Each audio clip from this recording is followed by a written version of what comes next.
susunod na hearing, pili na lang ang tatawagin namin at ito po ay hindi rin bukas sa media. Kailangan natin na lumabas ang katotohanan. Kailangan natin maintindihan ang punot dulo nito. Alang-alang sa bayang Pilipinas. Mayor Guo, sabi niyo po ay ayaw niyo magsinungaling. Pero sa nakaraang mga oras, dami ko pa rin pong narinig. Sinabi niyo sa TV interview na iniwan kayo ng nanay niyo pagkapanganak niya. Pero, kanina lang inamin niyo na may anak pang sumunod sa inyo at 3 pa kayong magkakapatid.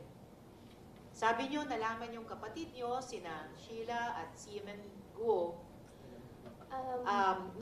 Sorry, I'm suspending already. Pagkatapos ng hearing. Pero, inamin nyo rin kaninang nagsinungaling kayo last hearing para protektahan sila. Sabi nyo, hindi nyo kilala